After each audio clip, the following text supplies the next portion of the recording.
The NFL's doubling down on that illegal JuJu Smith-Schuster hit. What is Kadarius Toney's role going forward? And is Clyde Edwards-Helaire done in Kansas City? We're going to talk about all that and more. Stick around. 1, 2, 3, jump! Welcome back to another edition of All Chiefed Up, where we do Kansas City Chiefs news, analysis, and more. If you're new here and you like talking about Chiefs football, make sure to hit that subscribe button right now. Also hit the like button. It helps us out tremendously. Mike, let's get into that BS hit on JuJu Smith-Schuster yesterday. Yeah, that was a total horrible hit. The league is doubling down on it, just like we said in the original. We've actually got an interview that Adam Teichner from ESPN actually put up. We'll throw it up on the screen right now. He says, I was just curious why the flag was picked up on the play with JuJu Smith-Schuster and why that was not a penalty. Rogers, the official, says after discussions on the field, the two officials came in and determined that the defender had set and braced for impact, and the shoulder to shoulder was hit, no helmet involved. That's basically what they were saying. They said that JuJu braced himself for a hit, which is obviously completely ridiculous. Like, he didn't even have time to turn around. Yeah. And he said that it was shoulder to shoulder. If you watch it again, there's obvious helmet to helmet contact. JuJu did not have time to react. He just barely could flinch. Yeah, JuJu did not cause this. This was all the guy going to the upper body, and that's all it says, head and neck area. I've never seen a guy get hit in the shoulder and have a concussion. Absolutely. Like, do they think if they just say it that we're going to live in an alternate reality where there wasn't helmet to helmet contact? I mean, it's blatantly obvious it was helmet to helmet. A lot of people are saying, oh, JuJu was turning into it. Okay, yeah, he was. He was trying to make a football move, but that's the whole point. You can't hit him while he's defenseless trying to get into a football move. Dude, that's the whole point of the rule. He didn't even get to a football move. He was not that.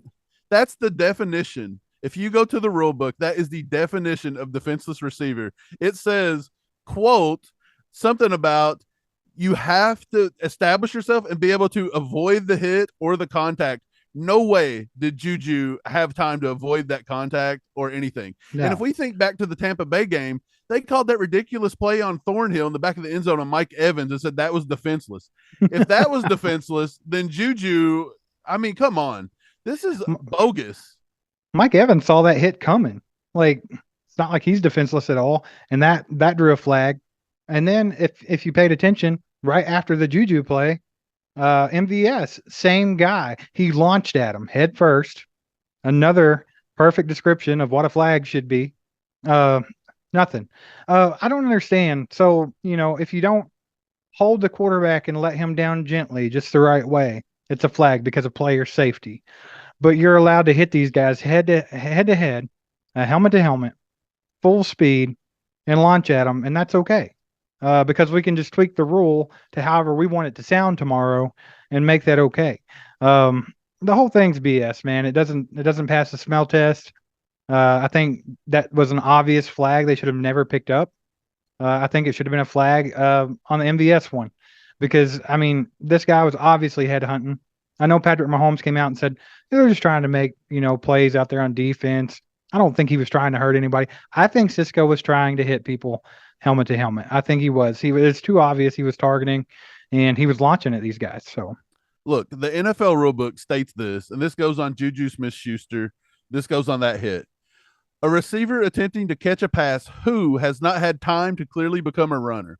There's no way JuJu had time to become a runner. It goes on to say, if the player is capable of avoiding or warding off the impending contact of an opponent, he is no longer a defenseless player.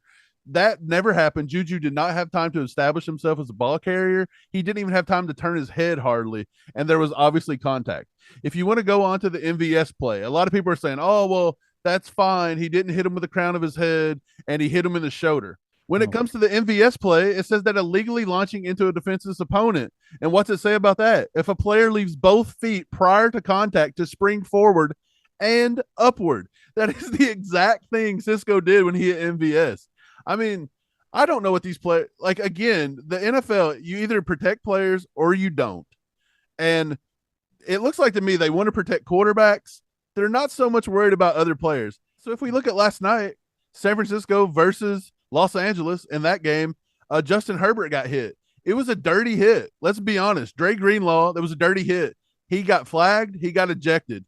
Tony Dungy comes out to say, how can Dre Greenlaw's hit on Herbert be a penalty and an ejection, and Cisco's hit on Smith-Schuster's not even a penalty?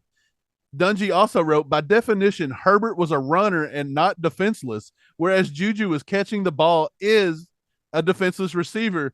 I don't understand this. This is coming from an ex-coach, Tony Dungy. I don't know how many people we've had to defend this to, saying this isn't a hit. This is just good football. You guys are being soft. Look, JuJu didn't put his head down. I've watched it countless times. JuJu did not establish himself as a ball carrier. He barely could even turn around. The dude launched. He may have been going with his shoulder. He may have been going to his shoulder, and there may have been shoulder-to-shoulder contact, but there was also helmet-to-helmet contact, and he hit him too high. That's all you can say about it. It was a defensive receiver, and he hit him too high. Well, my whole thing with it it's simple. Is a lot of the roughing the passer calls and stuff, they have been garbage, like straight up. Like, and that's what the NFL, that's a predicament they put themselves in right here. Because what's actual player safety and what's not. Keeping people from getting hit like JuJu got hit yesterday, that would be a good step towards player safety, because there's no place for that in the game to be taking shots at somebody's head when they're defenseless. Now, as far as these quarterbacks just getting tackled, like the standard definition of a tackle that you learned since Pee Wee football, quit throwing flags on that garbage. Let's clean up this dirty kind of hit and get rid of all that crap. That's what we got to do here, because it's just so it's confusing. And to Tony Dungy's point, yeah, I do think that the hit on JuJu was worse than the one on Herbert, but that was a dirty hit on Herbert as well. That's all there is to it. You don't hit dudes in the head like that when you don't have to. These guys are doing this intentionally. I understand in the heat of the play, sometimes things happen, but these guys have control over themselves somewhat. And I feel like in both cases, the defender did not have to make the hit that they made. Cisco could have very easily went lower for the tackle. Didn't have to go for the head neck area. There were so many different things there. I know it's bam bam on the field, and it's easier said than done and all that. But I do feel like in both cases here, with Herbert and Greenlaw and with JuJu and Cisco, both of those were uncalled for. Yeah, so Mahomes did say that he wants to get that kind of hit out of the league as much as possible. I'll give him that. Of course he does. If you notice, it's something with the Chiefs. We've been flagged this year for mysterious words spoken.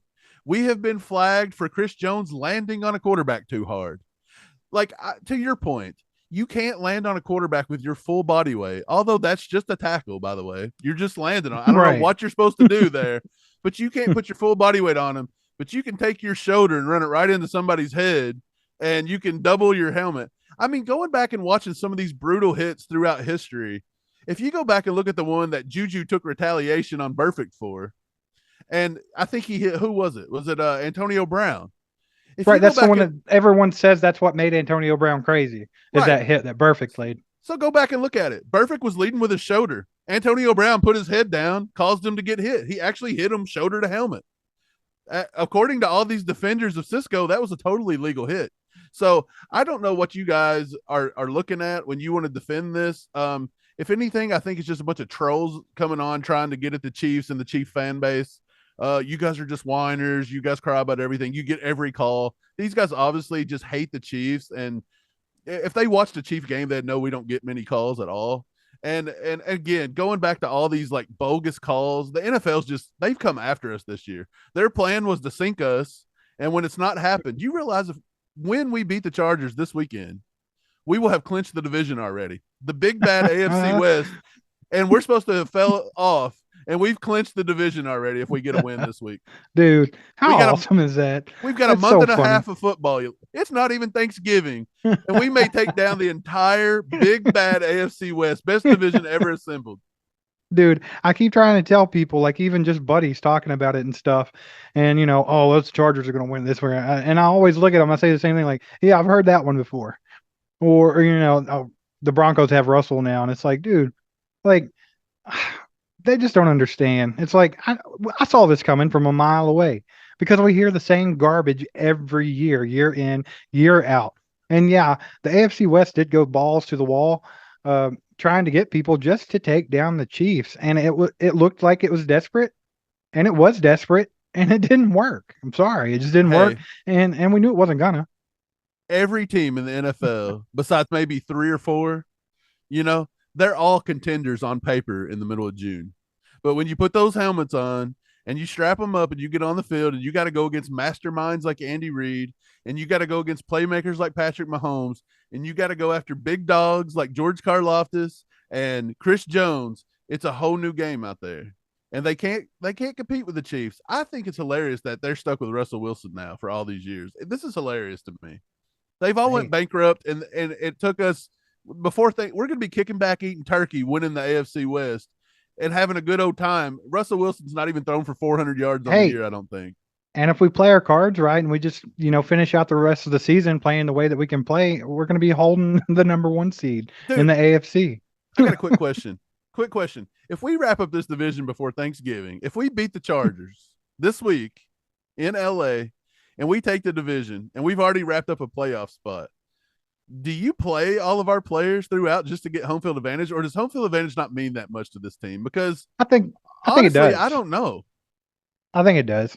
I mean, overall, I don't like in the big scheme of things, but if you can get the playoffs going through Arrowhead, you got to do it, man. It's too much of a home field advantage. I I mean, the agree. best fans in the league, you got to have them behind you, and just the fact that it would be running through Arrowhead again.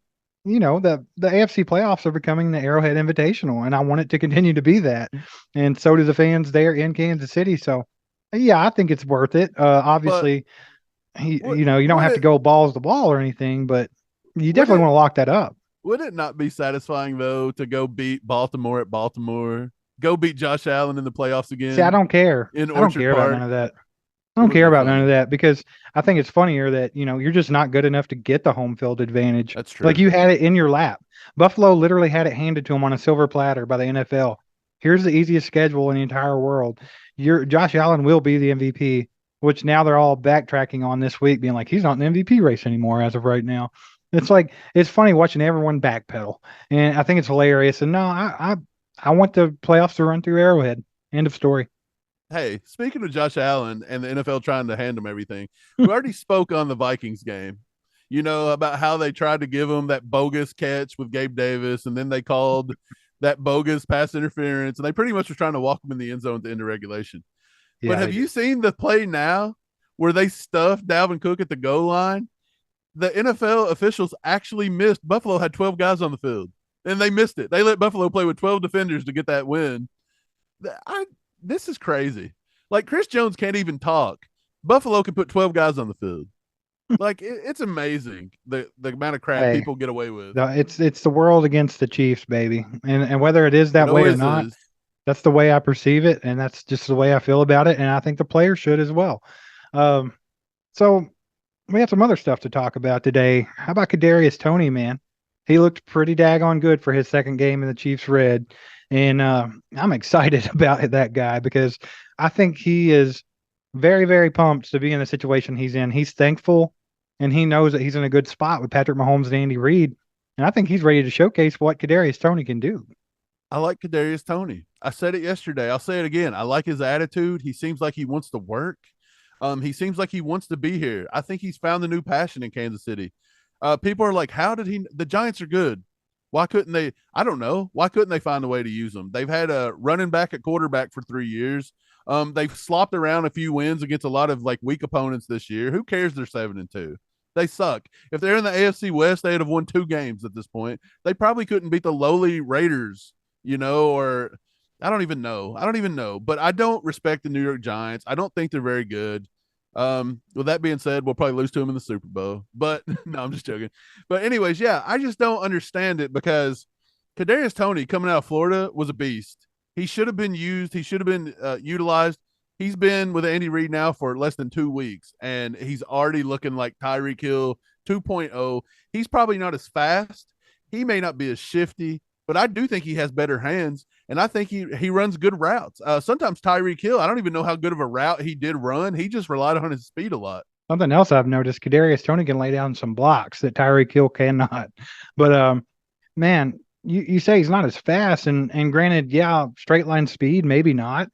But then again, you got McCole Hardman, you got a handful of guys that run like a 4.3 or whatever. I mean, how much faster really is that 0.01? You know what I'm saying? So it's like it's not that big of a deal. Yeah. But there was a perfect example. I hope we have the play to throw up for everybody to see. But he caught a pass over on by the sideline, and you'll see just a split second of what Kadarius Toney can do. Like he hit some other gear. It was unreal watching the burst. His burst is unreal, and you saw it for a split second, and it was like it was enough for you to be like, "Whoa, that was very Tyreek Hill-esque." I mean, I love Tyreek Hill. Don't get me wrong. If Tyreek Hill wants to come back to Kansas City, I know we've had a love hate with him all off season, but it was only when Tyreek wanted to run that mouth a little bit, and it was only for whatever he wanted to try to get out of it. We all know it, but Tyreek Hill will come back as a Chief one day. I almost firmly believe it. But in the meantime, we don't have Tyreek. Miko's not played up to expectations. He has looked pretty good this year, but this year he's battling a lot of injuries. I think Kadarius Toney's the perfect piece. And now that we've got JuJu, JuJu needs to sit for a week or two. They said he was acting fine on the plane. He was joking around, being goofy. But look, Right. JuJu's health and his life is more important than winning a few games here and there. I don't care. I don't even want to pull a week 2 Justin Herbert where they put him in the game trying to win a cheap one on us in week 2 and almost hurt him and broke his ribs and That was everything else. pathetic. Yeah. I'm not doing that with JuJu. We have too much talent at wide receiver. We'll be fine without him. Let's let JuJu recoup Well, himself for a few I mean, you weeks. got to think about it.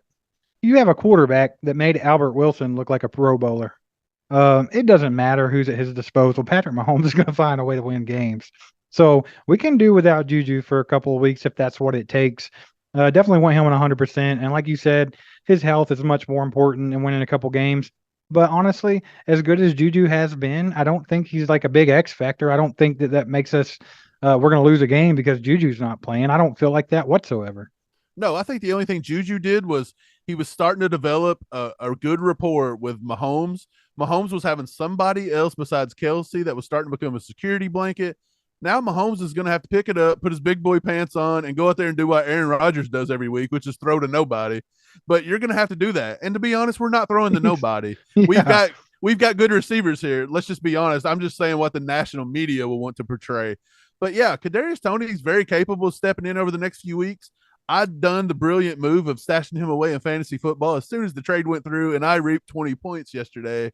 And yeah, I think Kadarius Toney going forward could have a massive role in Kansas City. I would still like to see our second round draft pick, Sky Moore, be utilized just a little bit. Andy, if you're watching this, buddy, can we get Sky Moore the ball? Can we? Let's run the exact right. same plays. Why don't we run 5 design plays for Kadarius Toney? Run those same 5 plays with Sky Moore. Let's just have 10 random plays of playmakers getting their hands on the ball. I don't see why that's a problem. Yeah, a lot of Chiefs Kingdom's down on Sky Moore. They're like, what a waste of a pick. And first of all, it couldn't be further from the truth. Sky Moore is a good football player. He's a good receiver. He's fast. He's got good burst. He's super quick in small spaces. You're going to see Sky Moore really come out one of these days, and you're going to eat those words. I can almost bet that. But we have another rookie on the team, Mike, that people's been talking a lot of trash. They've been throwing a lot of shade at this man, and that's George Karlaftis. And to me, it just almost seems silly for someone to be talking bad about this guy because he has been a difference maker in every game. You know he's there. He's a problem for the offense. I mean, I don't understand what people are expecting out of this guy. Dude, George Karlaftis, he's looked good. There's a guy in our comment section, OBP, Brian Parrott. This guy loves George Karlaftis. I don't know if it's his uncle, his dad, his brother, his best friend, all of the above. He loves George Karlaftis. He And look, does. rightfully so. This kid looks good. I don't care what anybody says. I pulled up some stats, and I'm going to we'll put it on the screen. Player A, player B. Player A has 6 solo tackles. Player B has 7 solo tackles. Player A has 2 assists. Player B has 8 assists. One has 1 sack, one has a half sack. One has 19 QB pressures, one has 16 QB pressures. That is number 12 in the league compared to number 26 in the league. One has 0 run stuffs, the other one has 3, which is obviously 121 in the league for the 0, and number 82. Oh, actually, I'll take that back. That's number 41 in the league on run stuffs. Player 2 is George Karlaftis. Player 1 is the big money, give me all your draft picks, Robert Quinn. This is what you guys wanted. And his numbers aren't that much better, if any better, than George Karlaftis. And you guys are already trying to write George Karlaftis off after 9 games. Like, what? Shut up. Dude, George Karlaftis has such a bright future, man.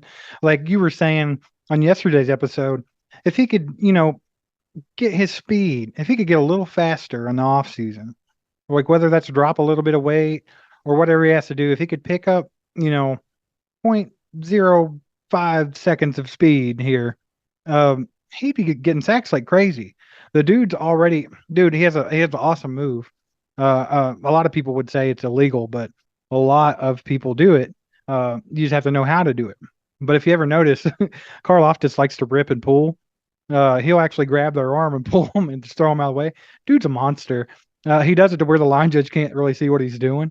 It's freaking awesome, man. Like he knows what he's doing as a rookie, like, and he's learning. And Frank Clark's been helping him a lot too. And we just have a lot more to see from him. And that attitude that the guy has, he plays 110% all the time. He gives us everything he's got. When he's on the field, you're getting everything George has. And I want players like that. And I mean, with the attitude he has that he wants to learn more, he wants to be the best. He's going to be good, guys. He's going to be good. Karlaftis he's a very deliberate football player, and he's only going to get better. He'll do his little rip and pull. He does when he develops a second move, when he develops a third move, and he can rely on it. But right now he's already developed the bull rush. He's pretty good bull rush. We already know that coming out of Purdue. He's going to get that rip and pull. He may get a spin move. If he can start to get a little bit more bend in him coming around the corner, if he can knock off just a 0.2, 0.3 seconds on that little burst score, it's easier said than done, but they've got NFL trainers that will do that for him. So yeah, I mean, he's going to be a monster. And speaking of monsters, another running back, Isaiah Pacheco, another rookie here. This dude played a heck of a game yesterday, and it looks like it's Isaiah Pacheco's world going forward. Clyde Edwards-Helaire had 4 snaps yesterday. That was it, 4 snaps. Is Clyde Edwards-Helaire done in Kansas City, Steve? What do you think? Like, is he done? Is his time here over? Is he a bust? Yes and no. I feel like we are looking at an Andy Reid offense who likes to run a million different running backs. That's what he does. So you never know. We could come out next game and Clyde could get every carry. But I would say just from, my perspective and most people's, after you saw what, Pacheco is capable of doing, what need is there for Clyde?